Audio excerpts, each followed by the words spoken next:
ನಮಸ್ಕಾರ ಸ್ನೇಹಿತರೆ. ಈ ಸೃಷ್ಟಿಯಲ್ಲಿ ಹುಟ್ಟಿದ ಪ್ರತಿಯೊಬ್ಬ ಜೀವಿಗೂ ಒಂದು ಸತ್ಯ ಅನಿವಾರ್ಯ. ಅದೇ ಮರಣ. ಆ ಮರಣದ ನಂತರ ಆತ್ಮವನ್ನು ನ್ಯಾಯದ ಮಾರ್ಗಕ್ಕೆ ಕರೆದುಕೊಂಡು ಹೋಗುವ ದೇವರು ಯಾರು ಗೊತ್ತೇ? ಅವರು ಯಾರಿಗೂ ಪಕ್ಷಪಾತ ಮಾಡೋದಿಲ್ಲ, ಯಾರಿಗೂ ಭಯ ಪಡೋದಿಲ್ಲ. ಅವರೇ ಯಮಧರ್ಮರಾಜ, ಯಮದೇವರು. ಇಂದು ನಾವು ಕೇಳಲಿರುವುದು ಭಯ ಹುಟ್ಟಿಸುವ ಕಥೆಯಲ್ಲ. ಇದು ನ್ಯಾಯ, ಧರ್ಮ ಮತ್ತು ಸತ್ಯದ ಕತೆ. ಇದು ಯಮದೇವರ ಸಂಪೂರ್ಣ ಕತೆ. ಈ ಕತೆ ಕೇಳೋಕ್ಕೂ ಮುಂಚೆ ನೀವಿನ್ನೂ ನಮ್ಮ ಚಾನೆಲ್ ಅನ್ನು ಸಬ್ಸ್ಕ್ರೈಬ್ ಮಾಡ್ಕೊಂಡಿಲ್ಲ ಅಂದ್ರೆ ಖಂಡಿತ ಈಗಲೇ ಸಬ್ಸ್ಕ್ರೈಬ್ ಮಾಡ್ಕೊಳ್ಳಿ. ಹಾಗೆ ಈ ವಿಡಿಯೋ ಇಷ್ಟ ಆದ್ರೆ ಲೈಕ್ ಮಾಡೋದನ್ನ ಮರಿಬೇಡಿ. ಮೊದಲು ಯಮದೇವರ ಜನ್ಮ ಕಥೆಯನ್ನು ನೋಡೋಣ. ಬಹಳ ಹಿಂದೆ ಸೂರ್ಯದೇವರು ಮತ್ತು ಸಂಜ್ಞಾದೇವಿಗೆ ಜನಿಸಿದ ಪುತ್ರನೇ ಯಮ. ಯಮದೇವರ ಸಹೋದರಿ ಯಮುನಾ. ಯಮ ಮತ್ತು ಯಮುನಾ ಬಾಲ್ಯದಿಂದಲೂ ಧರ್ಮನಿಷ್ಠರು. ಯಮನು ಬಾಲ್ಯದಲ್ಲೇ ತಿಳಿದಿದ್ದನು, ನನ್ನ ಜೀವನದ ಗುರಿ ಸುಖವಲ್ಲ, ನ್ಯಾಯ ಎಂದು. ಸೂರ್ಯದೇವರು ಯಮನಿಗೆ ಉಪದೇಶ ಕೊಟ್ಟರು. ನೀನು ಲೋಕಕ್ಕೆ ನ್ಯಾಯ ನೀಡುವ ಧರ್ಮರಾಜನಾಗಬೇಕು, ಯಾರಿಗೂ ಪಕ್ಷಪಾತ ಮಾಡಬಾರದು. ಅಲ್ಲಿಂದಲೇ ಯಮನ ಜೀವನ ಬದಲಾಯಿತು. ಈಗ ನಾವು ಯಮದೇವರು ಹೇಗೆ ಮರಣದ ದೇವರಾದರು ಎಂದು ನೋಡೋಣ. ಸೃಷ್ಟಿಯಲ್ಲಿ ಮರಣ ಬಂದಾಗ ಅದನ್ನು ನಿಯಂತ್ರಿಸುವ ದೇವರ ಅಗತ್ಯವಿತ್ತು.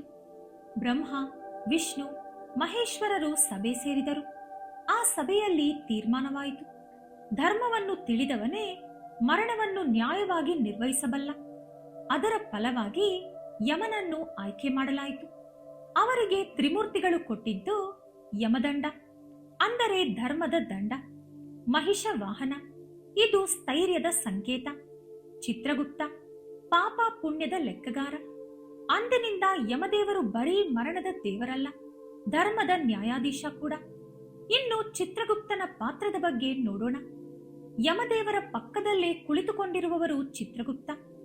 ಅವರ ಕೆಲಸ ನಮ್ಮ ಜೀವನದ ಪ್ರತಿಯೊಂದು ಕಾರ್ಯವನ್ನು, ನಮ್ಮ ಮಾತು, ಮನಸ್ಸಿನ ಉದ್ದೇಶವನ್ನು ಪಾಪ ಪುಣ್ಯವಾಗಿ ಲೆಕ್ಕ ಇಡುವುದು. ಯಾರೂ ಅವರ ಕಣ್ಣಿನಿಂದ ತಪ್ಪಿಸಿಕೊಳ್ಳಲು ಸಾಧ್ಯವಿಲ್ಲ. ಚಿತ್ರಗುಪ್ತನ ಲೆಕ್ಕ ಯಾವಾಗಲೂ ಸತ್ಯ. ಇನ್ನು ಯಮಲೋಕ ಹೇಗೆ ಕೆಲಸ ಮಾಡುತ್ತದೆ ಎಂದು ನೋಡೋಣ. ಮರಣದ ನಂತರ ಆತ್ಮವನ್ನು ಯಮದೂತರು ಯಮಲೋಕಕ್ಕೆ ಕರೆದೋಗುತ್ತಾರೆ. ಅಲ್ಲಿ ಸುಳ್ಳಿಗೆ ಜಾಗ ಇಲ್ಲ, ಅಳುವಿಗೆ ಅರ್ಥ ಇಲ್ಲ, ಕೇವಲ ನ್ಯಾಯ ಮಾತ್ರ. ಯಮದೇವರು ಪಾಪಿಯನ್ನು ಕೇಳುತ್ತಾರೆ, ನೀನು ಧರ್ಮದ ಮಾರ್ಗದಲ್ಲಿ ನಡೆದೆಯಾ ಎಂದು. ಚಿತ್ರಗುಪ್ತ ಲೆಕ್ಕ ಓದುತ್ತಾರೆ. ಅದರ ಆಧಾರದಲ್ಲಿ ಆತ್ಮಕ್ಕೆ ಸ್ವರ್ಗ, ನರಕ, ಪುನರ್ಜನ್ಮ ನಿರ್ಣಯ ಆಗುತ್ತದೆ. ಈಗ ನರಕದ ರಹಸ್ಯಗಳ ಬಗ್ಗೆ ತಿಳಿಯೋಣ. ನರಕ ಅಂದರೆ ಬೆಂಕಿ ಅಥವಾ ಕ್ರೂರತ್ವ ಅಲ್ಲ, ಅದು ನಮ್ಮ ತಪ್ಪುಗಳ ಪ್ರತಿಬಿಂಬ. ಸುಳ್ಳುಗಾರರಿಗೆ ಸುಳ್ಳಿನ ಭಯ, ಕ್ರೂರರಿಗೆ ಕ್ರೂರತೆಯ ಅನುಭವ, ಕೃತಜ್ಞರಿಗೆ ಒಂಟಿತನ. ಯಮದೇವರು ಶಿಕ್ಷೆ ಕೊಡೋದಿಲ್ಲ, ಕರ್ಮವೇ ಶಿಕ್ಷೆ ಕೊಡುತ್ತದೆ. ಇನ್ನು ಸ್ವರ್ಗ ಯಾರು ಪಡೆಯುತ್ತಾರೆ ಎಂದು ನೋಡೋಣ. ಸ್ವರ್ಗ ಎಂದರೆ ಐಶ್ವರ್ಯವಲ್ಲ, ಶಾಂತಿ, ತೃಪ್ತಿ, ಪುಣ್ಯದ ಫಲ. ತಾಯಿಯನ್ನು ಗೌರವಿಸಿದವರು, ತಂದೆಯನ್ನು ಸೇವಿಸಿದವರು, ಸತ್ಯವನ್ನು ಹಿಡಿದವರು, ಬಡವರಿಗೆ ಸಹಾಯ ಮಾಡಿದವರು, ಅವರು ಸ್ವರ್ಗದ ಯೋಗ್ಯರು. ಇನ್ನು ಯಮ ಮತ್ತು ಸಹೋದರಿ ಯಮುನಾ ಮಧ್ಯೆ ನಡೆದ ಒಂದು ಕತೆ ನೋಡೋಣ. ಒಂದು ದಿನ ಯಮುನಾ ದೇವಿ ಯಮನನ್ನು ಮನೆಗೆ ಆಹ್ವಾನಿಸಿದರು. ಆ ದಿನ ಯಮನು ಯಮುನೆಯ ಮನೆಗೆ ಬಂದು ಆತಿಥ್ಯ ಸ್ವೀಕರಿಸಿದರು. ಅಂದು ಯಮದೇವರು ಈ ಲೋಕಕ್ಕೆ ಒಂದು ವರ ಕೊಟ್ಟರು. ಈ ದಿನ ನನ್ನನ್ನು ಸ್ಮರಿಸಿ ಸಹೋದರನ ಹೆಸರು ಹೇಳಿಕೊಂಡು ದೀಪ ಹಚ್ಚಿದರೆ ಅವರಿಗೆ ಯಮಭಯ ಇರದು ಎಂದು. ಅದೇ ಯಮದ್ವಿತೀಯ ಅಥವಾ ಬಾಯಿದೂಜ್. ಈಗ ಅತಿ ಮುಖ್ಯವಾದ ಪ್ರಶ್ನೆಗೆ ಉತ್ತರ ತಿಳಿಯೋಣ. ಯಮದೇವರು ಕೆಟ್ಟವರೇ? ಬಹಳ ಜನ ಭಾವಿಸುತ್ತಾರೆ ಯಮದೇವರು ಕೆಟ್ಟವರು ಎಂದು. ಆದರೆ ಸತ್ಯ ಏನು ಗೊತ್ತಾ? ಯಮದೇವರು ಸಾಮಾನ್ಯ ದೇವರಲ್ಲ, ಅವರು ನ್ಯಾಯಾಧೀಶರು. ನ್ಯಾಯಾಧೀಶನ ಕೆಲಸ ಸತ್ಯವನ್ನು ಕಾಯುವುದು.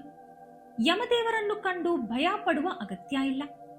ಆದರೆ ನಾವು ನಮ್ಮ ಪಾಪಗಳನ್ನು ನೆನೆಸಿಕೊಂಡು ಹೆದರಬೇಕು. ನಾವು ಸತ್ಯವಾಗಿ ಬದುಕಿದರೆ ಯಮದೇವರು ನಮಗೆ ರಕ್ಷಕರಾಗುತ್ತಾರೆ. ಧರ್ಮವೇ ನಮ್ಮನ್ನು ಕಾಯುತ್ತದೆ, ಕರ್ಮವೇ ನಮ್ಮ ಗುರುತು.